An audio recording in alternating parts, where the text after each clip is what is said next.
Welcome to our comprehensive guide on goods and services tax (GST) and tax accounting in Australia. In today's session, we embark on an in-depth exploration of GST principles, tax coding, invoicing requirements, and the broader systems that drive compliance in business taxation. Are you a business owner, an accounting professional, or a financial advisor seeking clarity on the often complex world of tax regulation? If so, join us as we break down intricate concepts into practical examples that you can apply in your day-to-day operations.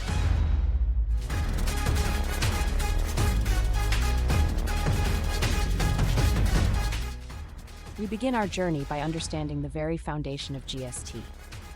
At its core, GST is split into three essential components: the payment of GST through an added cost to the consumer, the claim of input tax credits for business purchases, and the systematic reconciliation of GST paid against these credits. In Australia, GST is generally set at 10% for most goods and services, although there are notable exceptions, such as certain short-term rentals taxed at a lower rate. In simple terms, while consumers ultimately fund GST, it is remitted by businesses in every stage of the supply chain, based on how value is added to the product or service. Imagine a scenario where you purchase a book for a price that already includes GST. The shopkeeper, having factored in a 10% charge, is responsible for passing that additional cost, the GST, onto the Australian Taxation Office, ATO. This cycle not only underscores the flow of tax funds, but also illustrates the need for meticulous record-keeping and compliance to avoid discrepancies that could result in penalties. The challenge many businesses face is ensuring that every transaction is recorded accurately and in compliance with GST requirements. This is the core conflict that our tutorial addresses: how to match theory with practice, ensuring that every stage of a transaction, from purchase to sale, is coded correctly for GST. Let's dive deeper into what constitutes a taxable supply. In the realm of GST, a taxable supply is any sale made in the furtherance of an enterprise that is connected to Australia. Simply put, if you are registered or required to register for GST, any sale you make for consideration is likely to be classified as taxable, unless it qualifies for a GST-free or input taxed exemption. For instance, many food items such as milk and bread are exempt from GST, and certain educational or medical services also fall under this umbrella of GST-free supplies. Understanding these classifications is crucial, as it determines not only how you set prices, but also how you claim your input tax credits. For businesses with a GST turnover that crosses the mandatory thresholds, $75,000 for regular enterprises and $150,000 for not-for-profit organizations, it becomes imperative to register for GST. Registration is not merely a legal formality, it paves the way to apply GST principles effectively. Once registered, you must include GST in your sales prices and use compliant tax invoices to record transactions. Each tax invoice should clearly indicate the sale amount, the breakdown of taxable and non-taxable components, and the seller's Australian business number, ABN, whenever applicable. Through the proper coding of sales and receipts, businesses are able to communicate with the ATO and ensure that the tax accounting data is both accurate and easily auditable.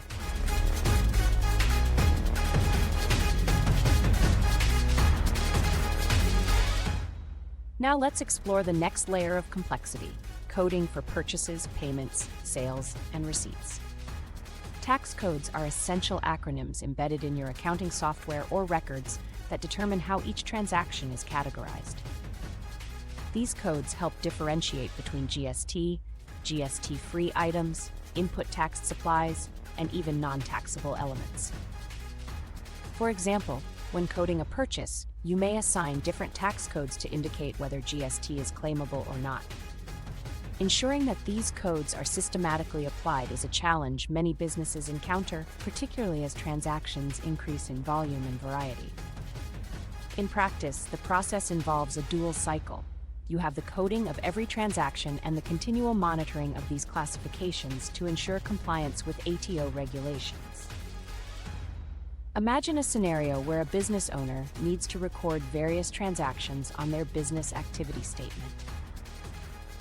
They will categorize each sale and purchase with precision, using tax codes that correspond to the nature of the transaction.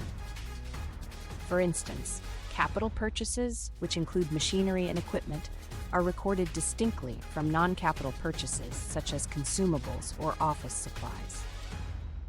This careful classification is imperative because each category can have an impact on taxable income and the potential claim for input tax credits. The lesson here is clear.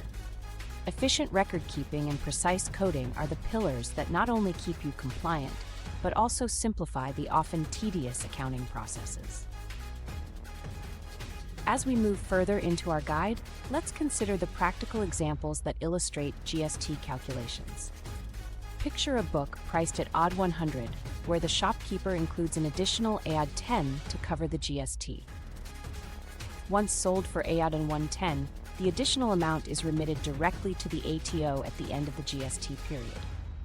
This example reinforces the concept that GST is embedded in every transaction as a value-added tax, a cost that is built into the sale price and collected by the business but ultimately supported by the consumer.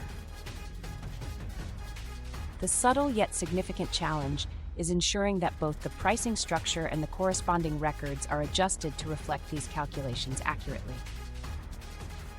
With a clear understanding of this process, you are better prepared to tackle more advanced topics in tax accounting. Transitioning now to the broader world of tax accounting beyond GST, the importance of a robust accounting system cannot be overstated. Businesses have a variety of options, ranging from manual, paper-based systems to electronic spreadsheets and sophisticated web-based software. The choice largely depends on the size of your operation, the complexity of your transactions, and the necessity of remaining compliant with ATO standards.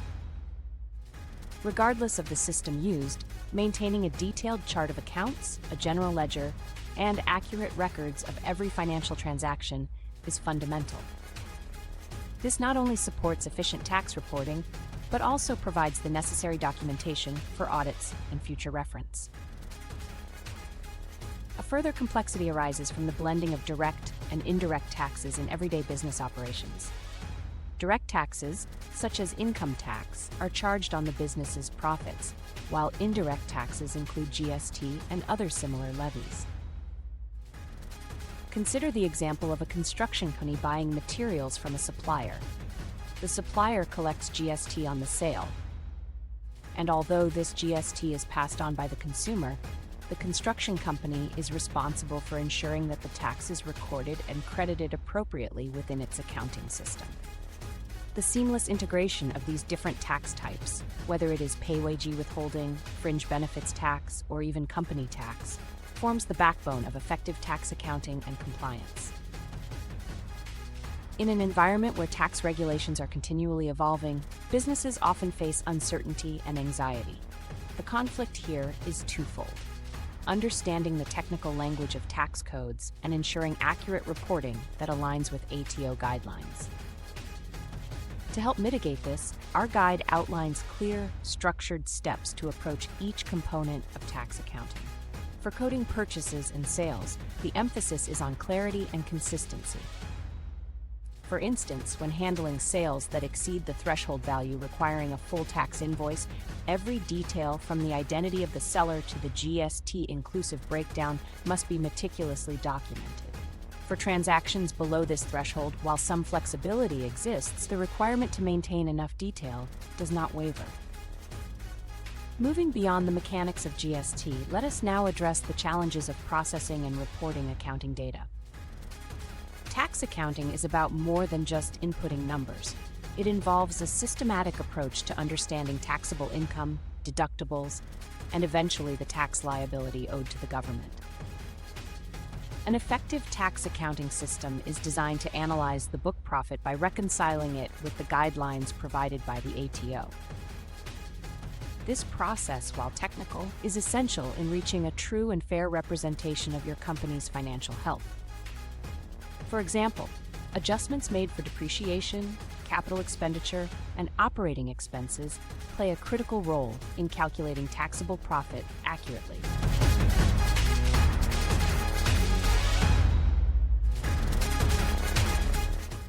When it comes to handling withheld amounts such as those derived from PAYG withholding arrangements, the timing and calculation are of utmost importance. The PAYG system, which stands for Pay-as-you-go, allows businesses and employers to distribute their tax obligations over regular intervals. This not only aids cash flow management, but also prevents any one-time large payments that could strain a company's finances. However, complications can arise when estimating installments, particularly if income levels fluctuate. It is here that meticulous record keeping and regular updates to your accounting system become indispensable. Delving even deeper, we examine other indirect taxes that often sit alongside GST. Fringe benefits tax (FBT) is one such area. Introduced in 1986, FBT requires employers to pay a tax on the non-cash benefits they provide to employees. Whether it's the provision of a company car, discounted loans, or housing benefits, the taxable value of such benefits must be calculated and reported. The process involves self-assessment by the employer, maintaining detailed records, and filing an annual return with the ATO. For many businesses, managing FBT is a delicate balance between offering competitive benefits and ensuring that all regulatory requirements are met. Inadequate record keeping or miscalculation can lead to significant penalties. In addition to FBT, other taxes such as company tax, luxury car tax, and payroll tax play pivotal roles in the overall taxation landscape. For example, company tax is determined based on turnover thresholds, 27.5% for small businesses and 30% for larger entities. Luxury car tax is applicable only to vehicles whose GST inclusive value exceeds a specified threshold, and payroll tax is assessed on the wages paid by an employer. Each of these taxes requires an exacting level of detail in recording and reporting, representing another layer of conflict that businesses must overcome through rigorous accounting practices and the use of reliable tax software. To bring everything together, we now reflect on how all these elements integrate into the everyday operations of a business. From the initial moment a sale is made, through detailed tax coding to final submission of tax returns, every step is intertwined with the principles of GST and wider tax accounting systems. What begins as an abstract concept of a 10% charge evolves into an elaborate system of checks and balances, a process underscored by both the opportunities and complexities inherent in modern business administration. With clear guidelines, practical examples, and structured processes, the path to compliance is illuminated, helping businesses to minimize risk while maximizing efficiency. As we conclude this tutorial, the key takeaway is that understanding GST and related tax components is not only about meeting a regulatory requirement, it is a vital aspect of proactive business management. By mastering the principles of GST, tax coding, and comprehensive accounting practices, you transform a potential source of confusion into a strategic tool that reinforces financial stability and compliance. This clarity empowers business owners and accounting professionals alike to navigate tax challenges with confidence. Thank you for joining us on this journey. Consult your accounting advisor or the Australian Taxation Office for precise tax coding and compliance advice, and review the provided multimedia resources for further understanding.